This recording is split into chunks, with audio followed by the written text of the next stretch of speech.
Well, good afternoon, everyone, and welcome to today's really important and really wonderful presentation, an important chapter of Capitol history that we're proud to bring to you. My name is Samuel Holliday, and I have the tremendous privilege of serving as Director of Operations and Scholarship for the U.S. Capitol Historical Society. And we're grateful that so many of you are taking time out of your busy day to join us as we explore this important chapter of Capitol history. Before we get to our phenomenal discussion today, before we get to our wonderful speakers, I'd like to go over just a couple of technical housekeeping matters. While we're still limited in how we can gather and talk about Capitol history in person, we do love that we can use this Zoom technology to engage with you, our audience. And one of the ways this works well is through audience Q&A at the end of our programs. And so as you're listening to our fantastic speakers today, if you have questions for either or both of them, you can put those questions into the Q&A section of the webinar. That looks like two speech bubbles, either at the top or bottom of your screen, depending on what kind of device you're using to join us today. Now, if you have any technical difficulties during the course of today's program, if you're having trouble hearing or seeing the presentation, you can put those troubleshooting matters into the chat section of the webinar, which I'll be keeping an eye on and answering in real time. So once again, any content questions for our fantastic speakers can go into the Q&A section. Any troubleshooting can go into the chat section. It's now also my great pleasure to introduce the President and CEO of the U.S. Capitol Historical Society, Jane Campbell, to start today's program. Jane?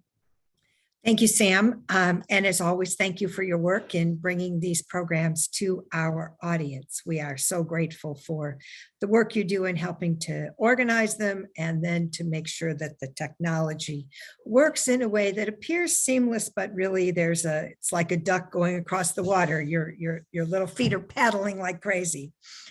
We have two distinguished women.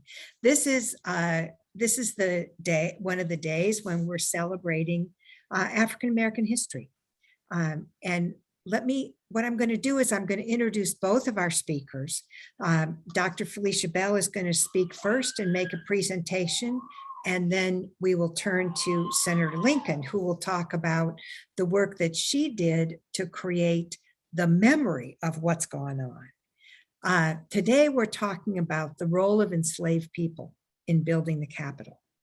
Dr. Felicia Bell is actually probably one of the premier scholars on this topic. She currently serves as a senior advisor to Dr. Anitha Hartig, who is the director of the Smithsonian's National Museum of American History.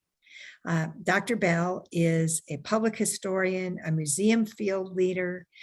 She has had a distinguished career at Troy University's Rosa Parks Museum, but most important to us, she is an alumni of the United States Capitol Historical Society. When she was working on her PhD at Howard University's history department, we were fortunate to have her leadership. And it was during that time that she was doing this groundbreaking research and preparing a program for students that lives today on our digital hub, Resources to Teach the Constitution. And so In Freedom's Shadow is something that is available to students across the country. So Dr. Bell will talk to us about the role of enslaved people in building the Capitol. And she will be followed by our distinguished practitioner. We have sort of a fun pattern at the society where we bring scholars and practitioners together to talk about what does history mean, not just for then, but for now and as we move forward. Senator Lincoln made history in 1998 when she became the youngest woman ever elected to the United States Senate at age 38, a milestone that has not yet been broken. She was also the first female ever to serve as the chair of the Senate Agriculture, Nutrition, and Forestry Committee. And she has some tales about her time in the House when she made it her business to become a member of the Agriculture Committee when that wasn't the most easy process. She is recognized as a national leader in agriculture, in work against hunger, in aging, in healthcare, international trade, taxes, and energy policy. She was the first Democratic woman to lead a finance committee subcommittee, and she has been breaking ground over and over again. Today, she is the founder and principal of the Lincoln Policy Group, which is a consulting firm that helps its clients navigate the legislative and regulatory bureaucracies of the federal government. And we are honored to have Senator Lincoln from Arkansas joining us today. So, Dr. Bell, please tell us about what happened when the Capitol was built, and what's the untold story of enslaved labor building the Capitol? Well, thank you so much, Jane, for having me here today. I'm just so honored to be here in recognition of this important monument and recognition of the enslaved and free Black craftsmen who built the Capitol, and honored also to be on this esteemed panel with Senator Blanche Lincoln. Thank you so much. And I'm so glad that as an organization that the U.S. Capitol Historical Society is fervent in honoring the true and accurate history of the United States Capitol and the role of everyone who contributed to this building that we treasure today. And it, to me, is a living, working building. It's not only is it important as a symbol for democracy in this country, but it is such a vibrant place and always a continuing construction history. So that is what has always fascinated me. And I always thought it was important to recognize those who built this building, who worked in this building, and contributed. So let us take a look. I'm going to share my screen, if that's okay. And I hope that you will bear with me here. Let's see. Okay, so I hope that you can see that, and I'm going to try to start my slide presentation. And Sam, if you could let me know if that's visible and if you're seeing. It's perfect. It looks great. It looks great. Okay. Very good. Thank you so much. I'm just going to call this presentation. It's based on my dissertation research when I was a graduate student at Howard University. So it is called The Negros Alone Work, an overview of enslaved and free Black labor used to construct the United States Capitol. And I'll get to why I chose that title a little bit later. So let's take a look, if you will, at the terms I'll use today.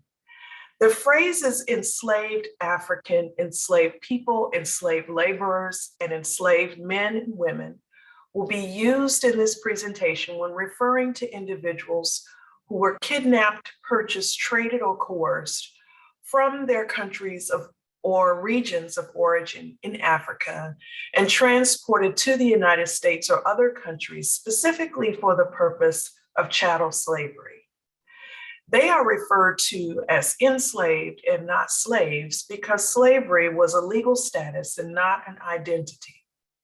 The word slave alone eliminates the action of enslavement that occurred. Indeed, these individuals originated from various countries or regions on the continent of Africa.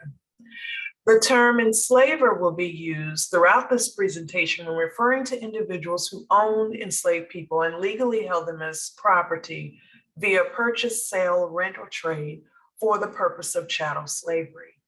The term plantation owner is not used because not all individuals who own enslaved people own plantations. The terms slave owner and slave holder are not used to eliminate the hierarchical language, which supports social constructs that imply those who owned enslaved people naturally held power over those they enslaved. So I hope that's clear. We want to make sure that the language we're using is recognizing everyone for the role that they play. Let us continue. So let's start by taking a look at some documents here from the National Archives. So the way in which the labor was supplied for constructing the Capitol, enslaved craftsmen and free Black men were not the only ones building the Capitol. There were European craftsmen as well. However, slavery was prevalent in the region, in the Chesapeake region at the time, and common inexpensive source of labor. So the commissioners who presided over the construction project that was the Capitol building decided to resort to hiring out enslaved labor as a resource for its construction. So in this system of hiring out, which they would have been familiar with because that was a system used in slavery generally when you wanted to only use labor for a short period of time, enslaved labor, and then that person would then go back to their enslaver. So this was a common practice. So within this system, they determined that the rate of pay that the enslavers would receive would be $5 per month per enslaved person. So the commissioners hired out enslaved people from their enslavers for a period of time and paying them $5 per month per enslaved person. So here's a document where the owner, Joseph, the enslaver, Joseph Turner, is asking the commissioner, Thomas Monroe, to pay Philip Power, which probably was someone that to whom he owed a debt. So he is saying, please pay unto Philip Power the hire of Negro Ellick for the first and second quarter of the present year. So let's see what happens. The next document here, the commissioners write back to Mr. Turner and they say, for hire Negro Ellick 13 days in January and all the months of February, March, April, May, June, and June at $70 per animal per year. And so this is what they paid Philip Power. So at the bottom, you see the payment was received from the commissioner, Thomas Monroe, by Philip Power. So here's an instance where hiring out was sort of an enterprise, if you will, where the enslaver could use the system to pay debts. In some instances, women would use this system to, if they were widowed, to pay or to help take care of their home and send children to school and all kinds of things. So this was sort of like a way for enslavers to gain money or income from this system of institution of slavery. Let's take a look at this document. Now, this is also from the time period of construction at the Capitol. Even though the commissioners hired out enslaved people from enslavers, they were not going to be responsible for the upkeep of these enslaved craftsmen. So here the commissioners are charging the enslaver for the shoes of an enslaved craftsman. So here it says at the capital at the top, you see that clearly. Thomas Cochran for laborer's shoes, $10, paid by and charged to the proprietors of the laborers. So here they are, the commissioners are paying the enslavers of particular enslaved people, enslaved craftsmen. They're charging him $10 for the shoes that they've had to purchase for this person. So I also wanted to talk with you about what took place, and how what laboring at the Capitol looked like, if you will. So if we think about, during that time period in the late 1700s, they're using, simple tools to do this labor. And we know that the stone that was used for building the Capitol, sandstone, came from Aquia Creek.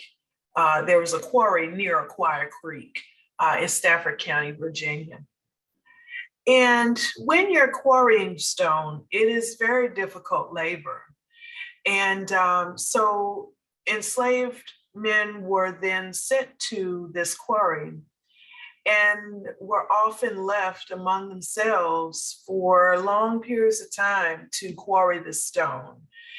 And so, and here you have in a letter from Peter Charles L'Enfant to his assistant, Isaac Roberdeau.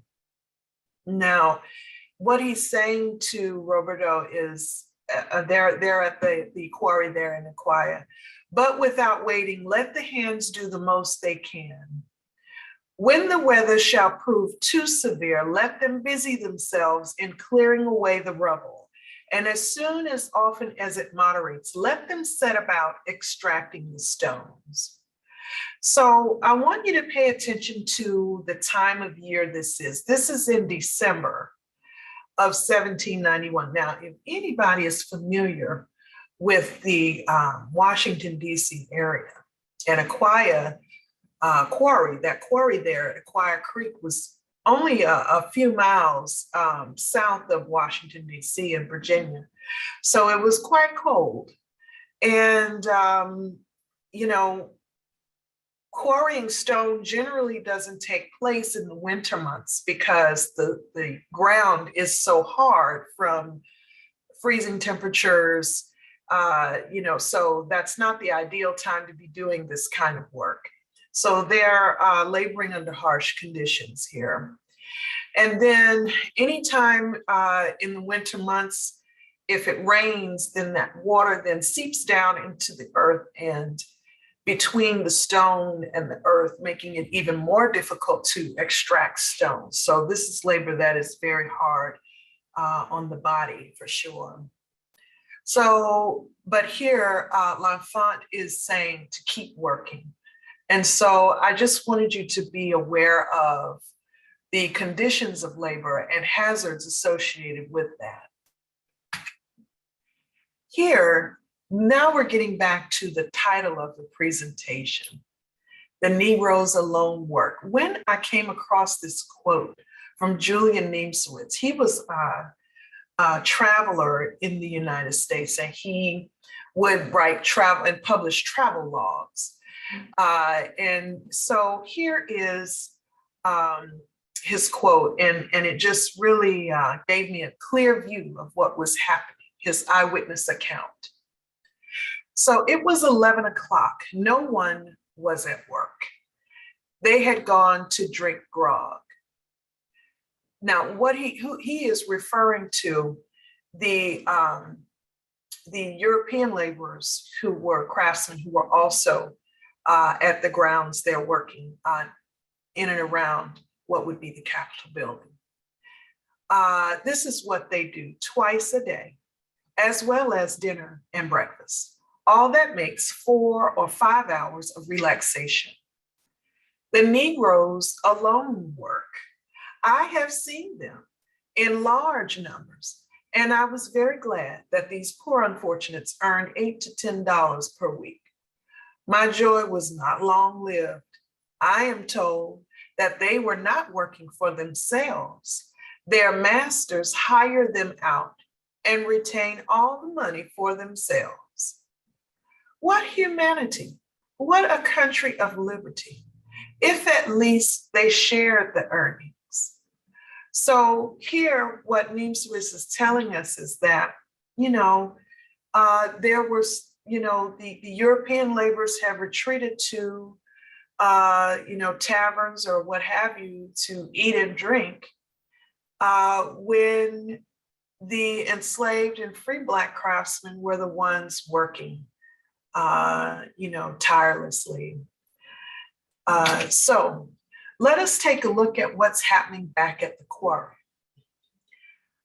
So here we have a document that is a receipt, if you will, of items purchased by the commissioners for the enslaved craftsmen. So these would be purchased for those who would have been at the quarry or even in and around the Capitol work sites. So they're purchasing for labor. This is for laborers getting timber, but there are other receipts of items purchased for those laboring at the quarry as well. So here we are purchasing gallons of brandy. So, generally speaking, it was not the usual for enslavers to purchase alcohol for enslaved people. But in this case, the labor was so intensive that alcohol was often purchased, and enslaved craftsmen and those laboring were often encouraged to take drink of it to help them cope, if you will, was the terminology they used at the time with the intensity of the labor. So here is another receipt where whiskey is purchased by the commissioners for the laborers. Yet another receipt for gallons of whiskey purchased for those laborers getting timber at the Capitol. In one instance, I'd like to call your attention to is where the enslaved craftsmen were able to resist slavery and run away. So here is an advertisement from a local newspaper where an enslaved man named Daniel Brown ran away from the Capitol. And his enslaver, Christina Hamilton, is seeking to find him and reward whoever found him. So let's see, $50, ran away from the subscriber on Sunday, the 28th ultimo, a Negro man named Daniel, who calls himself Daniel Brown. He is 23 years of age, about 5 feet 9 inches high, very Black, shows a pleasant countenance when spoken to, and has ears rather larger than common, which stand off from the head. He has a wide mouth and shows his teeth very much when he talks or laughs, speaks rather quick and as if his mouth was full. He was purchased about a year ago from Mr. Kirby of Prince George's County, Maryland, and has been employed of late as a laborer at the Capitol. When he absconded, he had on a black cloth coat and light corded pantaloons. The above reward and reasonable expenses will be paid for him if taken and secured out of the District of Columbia in Prince George's County, or $10 if taken within the limits of the latter and delivered to me, Christina Hamilton, residing near the Capitol, Washington City. So when I checked the city directories for Miss Hamilton's address. She lived at what would now be the Thomas Jefferson building of the Library of Congress. So before that building was constructed, and if you know the layout of the Capitol grounds, it's just directly across the street from the Capitol. So that is where she lived, and where Daniel Brown was able to escape. I have no idea if she ever found him. I hope she didn't. Let's keep going. Now, this is an instance where an enslaved laborer was unfortunately killed while laboring at the Capitol. I told you this work was hazardous. So here you have fatal accidents. A laborer on the Capitol, a free colored man of the name of Nathaniel Bowen, was crushed to death on Wednesday last by the falling of a block of stone upon him, or near 2 tons weight. The stone had been raised from its position in the dome for the purpose of setting it with more precision, and was suspended by the pulleys 18 or 20 inches above its bed, which the deceased was cleansing for its reception. In stooping to do this, he had placed some of his limbs and a part of his body under the block. And while in that situation, the lashings of the pulley gave way, and the stone falling upon him put an instant period to his life. So here is unfortunately an instance of a fatality, and the only one I've been able to find while the Capitol was in the initial construction phase. So I'd like to talk a little about the Statue of Freedom that we see on top of the Capitol dome. Clark Mills was a sculptor at the time, very sought after, and he had previously sculpted the bronze statue of Andrew Jackson that is in Lafayette Park near the White House. So he was commissioned to cast the bronze on the Statue of Freedom. And so he had a foundry nearby Washington, and he also enslaved several people, including a man named Philip Reed. So after he was given the commission, Philip Reed and other enslaved men labored in the foundry, which was very difficult work. He kept the fire going in the foundry, which was very hot, you know, and now when you work in a foundry, you have all kinds of equipment to keep you protected from being burned or from inhaling bad things. And so of course they didn't have that back then.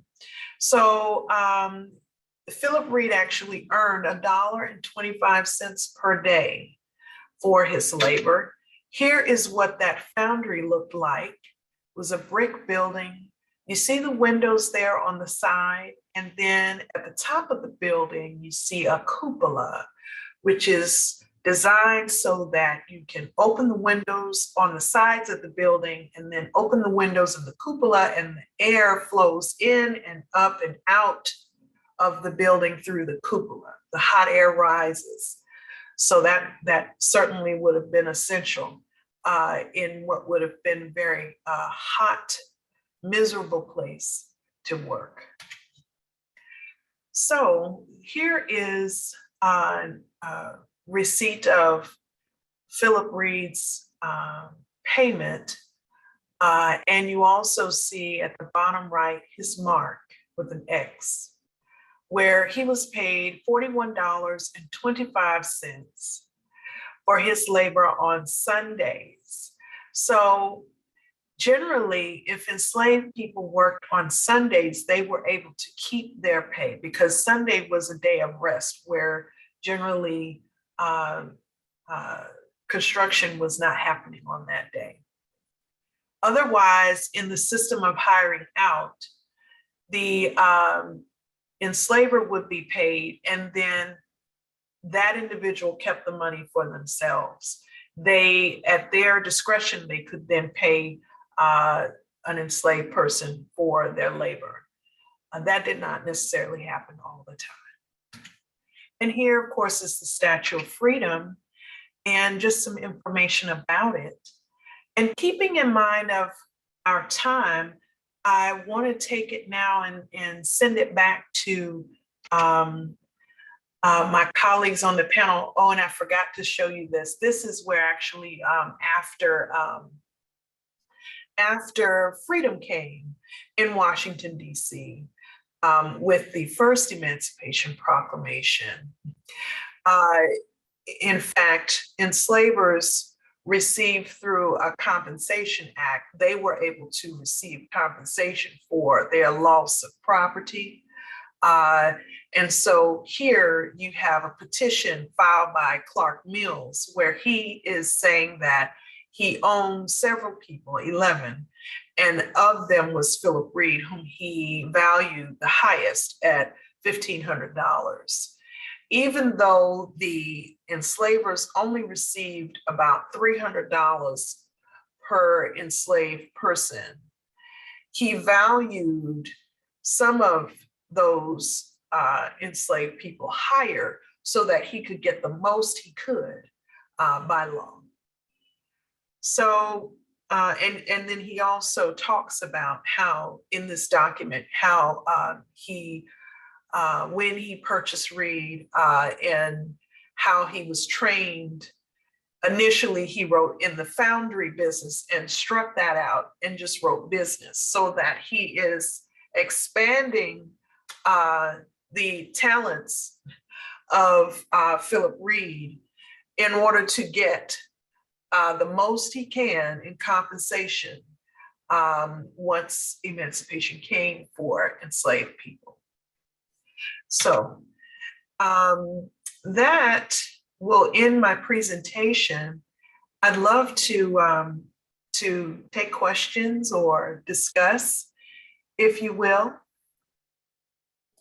So thank you so much, Dr. Bell. Now we're going to turn to Senator Lincoln, because this story that you have so articulately told and just carefully researched is not widely known. And Senator Lincoln was in the Senate and served as the lead sponsor for the creation of a monument in the Capitol Visitor Center to the people who provided enslaved labor. And that might seem like a perfectly reasonable thing to do, but Senator Lincoln, would you please tell us about the multi-year process that it took to get this piece of public memory told? Well, thank you, Jane. I hope everybody can hear me and see me. I'm not great on technology. But first of all, I want to say a special thanks to Dr. Felicia Bell. Felicia, that was just a fabulous presentation.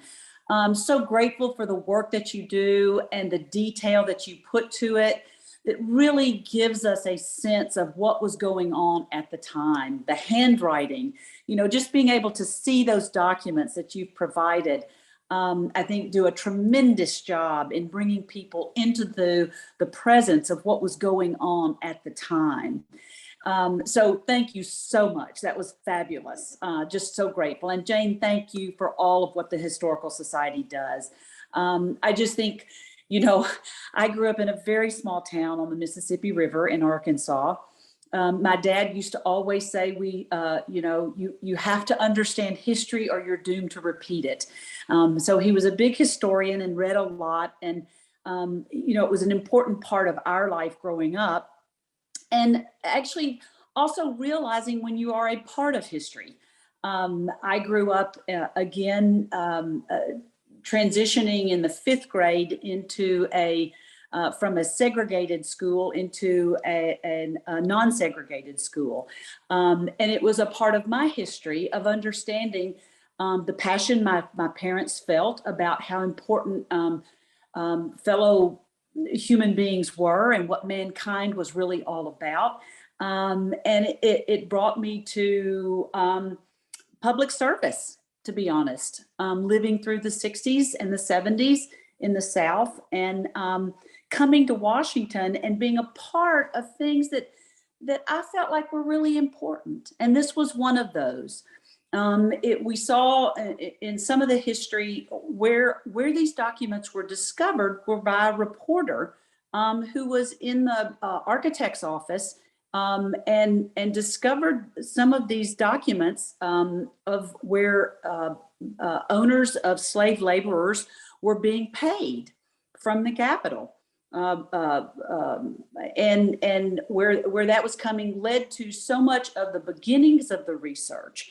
But coming to the point where I played a role, which was working with one of the most monumental people, I think, that have served in our nation's capital, Jon Lewis.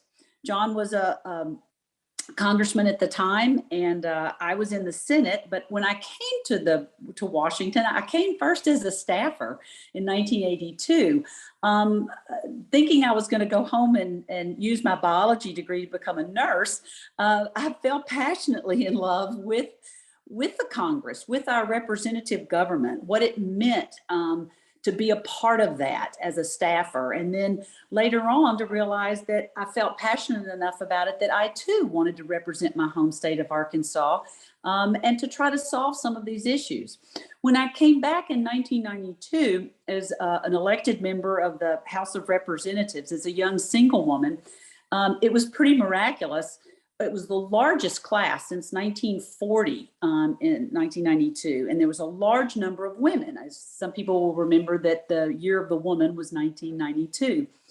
So we had a large number of elected women in both the House and in the Senate. And I remember as they split up our very large class into groups, Jon Lewis would invite us in small groups. He loved to cook spaghetti, and he had a small apartment not far from the Capitol. And he would take us in groups of 9 or 10, and he would invite us over to, it was not just it was all members of the incoming class, all 114 of us, or however many there were. And he would divide us up into little groups from different states, all over. And we'd go have spaghetti at his home, and he would show us his personal videos of his experience of the civil rights movement. And it was just a wonderful outpouring in a very positive way to us of how we could make a difference. The difference he had made in person in the 60s, whether it was, walking across the Pettus Bridge or running for office, but to see for us how we could make a difference in the things that we did, the legislation that we supported, the ideas that we brought forward. And it was a very impactful time for me to learn from someone like Congressman Jon Lewis, who obviously has been an icon in this country. And I was so proud to get to serve with him, but also to be able to work with him later on when I went to the Senate, when the discovery was made, and it allowed us to really highlight more about the fact that those who had built the very symbol of our freedom in this country had not been given any recognition for the labor, the toil, the passion that they put into building this very monument that represented globally what freedom and liberties really truly were about. And so it was an honor and a privilege to be able to work with Jon. It took us forever. And unfortunately, reaching out to people, lots of times folks, get consumed with critical issues of the day. They forget that these are just as important in terms of bills. Because the reflection of where we were at the time and the things that happened have a direct relationship as well on the current times that we are in. And so we forged forward in finding enough co-sponsors to get the bill done. Jon's staff were phenomenal. I had wonderful staff. They were like family to me. Jim Stowers was my staff director at the time, and my chiefs of staff were just phenomenal over the years of when we worked on this. But it was amazing to me to see Jon's staff, and they were unbelievably passionate, and you could tell that they were channeling the passion of their boss. I felt that way too. But we introduced the bill. We worked very hard to, bring about some of the. I had we had wonderful colleagues as well in our bipartisan measure. It was myself and Jon, and then we had Saxby Chambliss and Chuck Schumer as our other colleagues, and Bob Bennett from Utah, and a great group to be able to bring about in our Senate bipartisan measure, along with what Jon was doing in the House. So I have to say that reaching out to my colleagues and helping to show and really talk to them about, not only was it history, but it was history that played a role in today's issues that we were dealing with as well, and how important it was to so many people to get it done. But it was an honor and a privilege, as I said, to work with my colleagues, both on the Senate side and on the House side. It took us a long time. It was like several years. I can't even remember how many years it took us. Jane, you may remember, but it was at least 6 to 7 years. I can't remember that we had that bill. It was over more than 2 Congresses, I believe, that it took us to be able to get it passed. And then it took us even longer to get it into the Capitol.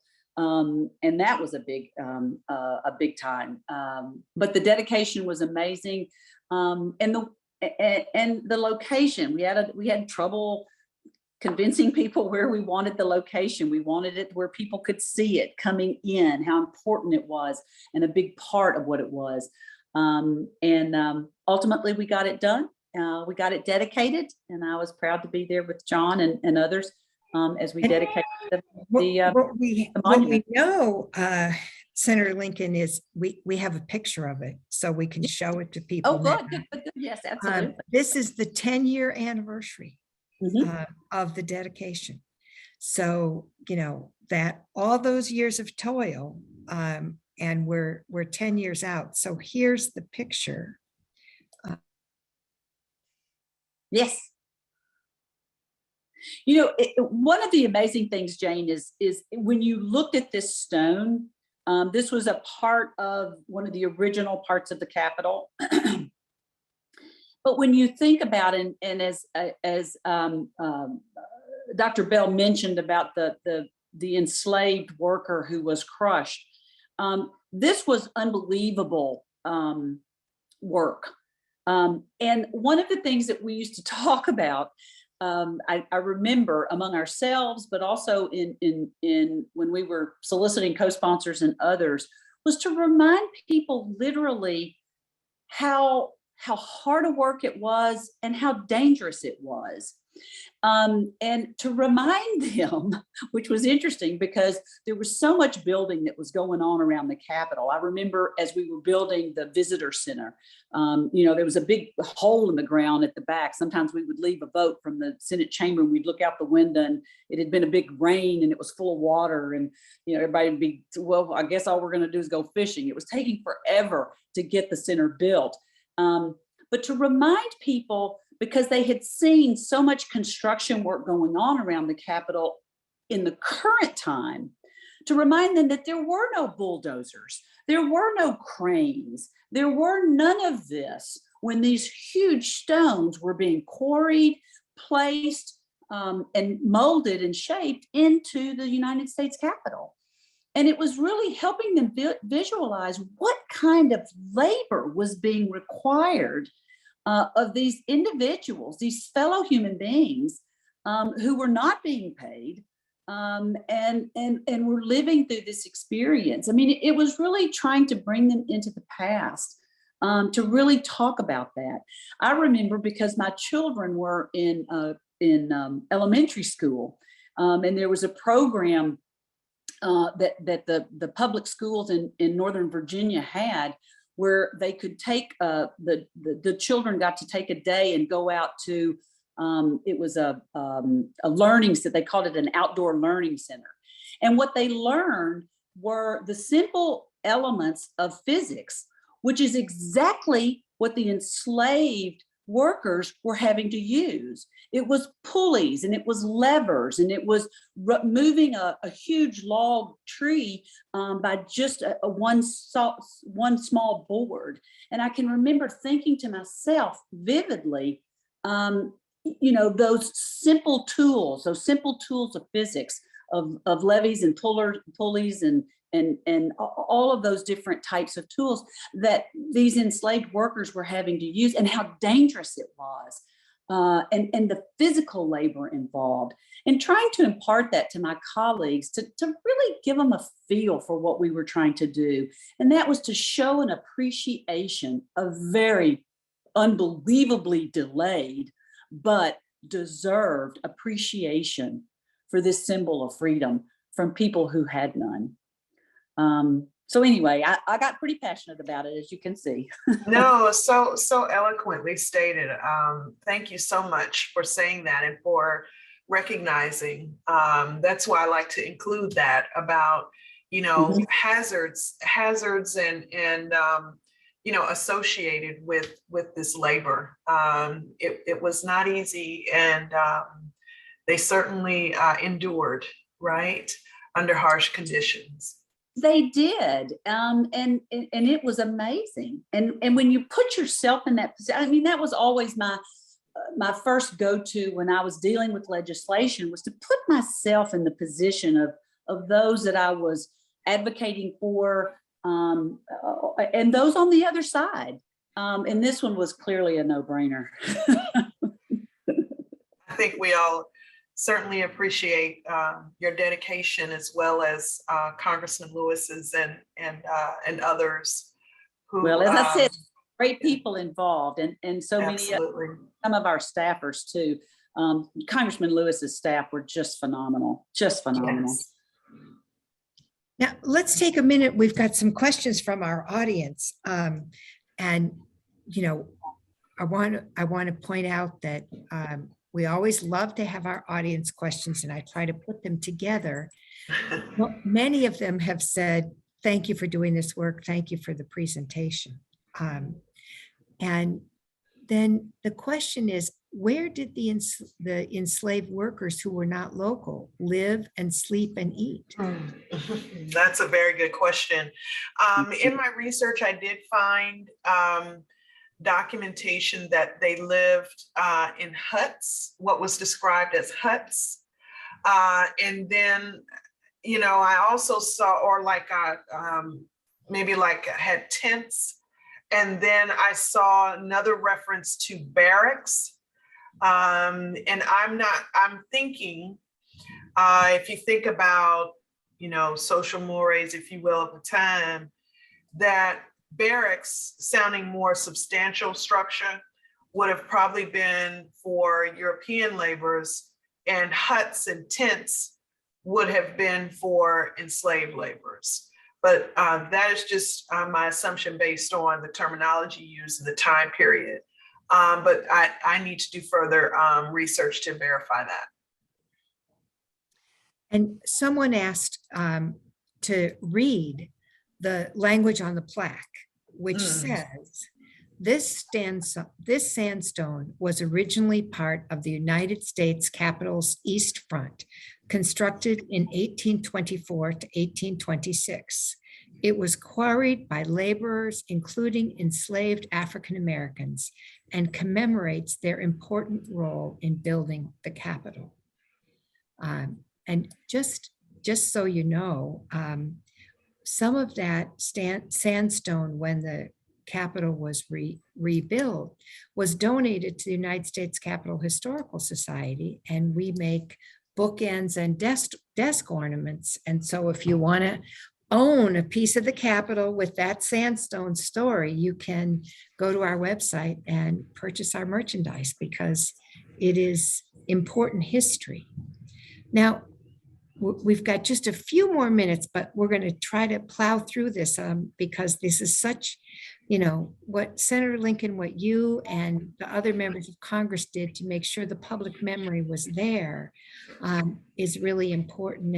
And what you did, Dr. Bell, to really get the story. One person asked if someone was going to try to do similar research about some of these people, who were they? Where did you find this? How would someone try to find this kind of information? Well, that's a wonderful question. I researched primarily in the National Archives because the commissioners were like a federal entity, if you will, and so their account records would be in the National Archives, and so any funding, federal funding that is expense would be, the records would be kept in the National Archives. So that money that was used to pay the owners, all of those receipts, and there are so many more than what I showed you today, are in the National Archives, specifically there at the College Park, Maryland branch of the National Archives in the textual research room. But also, I plowed through microfilm of their papers, the commissioner's letters. There were letters from some of the European laborers, for instance, who did what we would call today a strike, where they complained about not being paid enough for the living expenses required for living in Washington, D.C. Believe it or not, that was a thing back then too, as it is today. We live in an expensive city, but and also they complained about not having enough money for upkeep of their tools. Senator Lincoln mentioned simple tools, so those saws and chisels, you have to keep them sharp in order for them to function properly. And the kind of work they were doing at the rate of pace of labor required tools to be replenished or to be maintained frequently. And so they were complaining about that so often. So they struck, they stopped working often. So there's a lot of that in the records. But I'm just I'm an historian, so we're trained to research. So we get in there and fur it out. So I would imagine some of it may have been, could you have found anything at the Library of Congress as well? Oh, absolutely. Looking through the papers of George Washington and Jefferson as well, but particularly Washington, because in my work, I wanted to establish, for the reader, I wanted to establish the way in which the system of slavery worked. And so to establish what labor would have been like generally for craftsmen. So they built so many other buildings in addition to the Capitol, and leading up to the Capitol, even before the Capitol, significant buildings, universities, roadways and public buildings. And so, the C&O Canal, for instance, the Potomac Canal, which was, Washington's baby, if you will, he really wanted to see that built. And so you look through his papers and you find where he had a habit of keeping record of the temperature or the weather, what the weather was like each day in his diaries, in his journals. And so I would read that and then look at what he did that day if they were in the canal and he would say, you know, the enslaved men are standing in the canal, they're building a gate. And then you look at the day and it's December, and then you look at what he wrote about the weather, so you can begin to see the conditions in which they labored. So all of those things, you have to kind of put together clues to determine the conditions in which people worked, and then hazards associated with that, hypothermia, that we kind of look at medical issues today associated with certain types of labor. So, yeah. So really being a historian is being a detective. Absolutely. In another life, I would love to be a detective, or you know, those folks who work on the Innocent Project and they have to research and find out that someone didn't commit the crime. Exactly. Yeah, I would love to do that. Anyway, we digress. There's many more, but I also want you to know that we've got several people who wanted a special call out. Senator Lincoln, Michael Johnson, who was Deputy Assistant Sergeant at Arms, and his wife, Therese Brown, are here and thanking you for your work and acknowledging all the good work that you've done.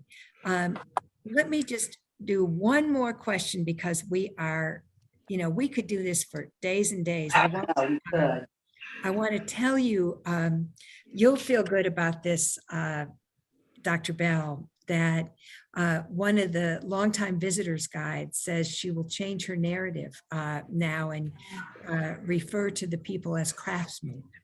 Yes. And so you've really provided a good service by the way you explain to people, you know, how do we change our understanding of public memory when we change our language. Absolutely.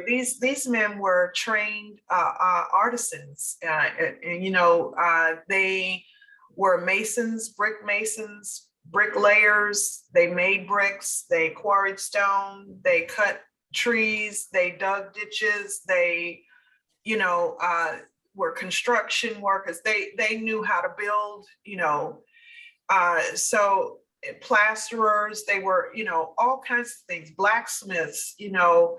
So you have enslaved people who were trained in all kinds of crafts, building trades. And so I think it's important to say that. Well, thank you, Dr. Bell. And for your work, Jane, for your, I want to add, ahead, I'm searching from the past in my mind. I think it was Michael Collins was the guy. He was one of Jon Lewis's staff that was so phenomenal. And there was another one that I can't, I'm just trying to think back, but there were so many people to thank, and I needed to do that. Thanks. This is good, Senator. We appreciate, and you know, these are stories that bear telling over and over again. And I want to remind people that one of the things that Dr. Bell did when she was working for the society is to take this and create it into a lesson plan for students. And that's available. So if you go to our website and look at Educate, you can see how to get to the hub. And there's an entire lesson plan that people can use in the schools, because we want to make sure that the next generation knows about this. So as we close our time, let me thank you both for your work, for your time. Let me thank those of you who are on for joining us. We are so honored to have our participants. This session has been recorded. It will be available on the website if you want to go share it with your friends and neighbors. And looking ahead, we have some fascinating programs coming up. Let me alert you to, we have a new series called Capitol Kids, which is people who've written books about the Capitol and about the Congress that are going to be shared with students. And so Kitty Feldy's written a book about the State of the Union on Monday. So if you know young people who want to participate, that's a possibility.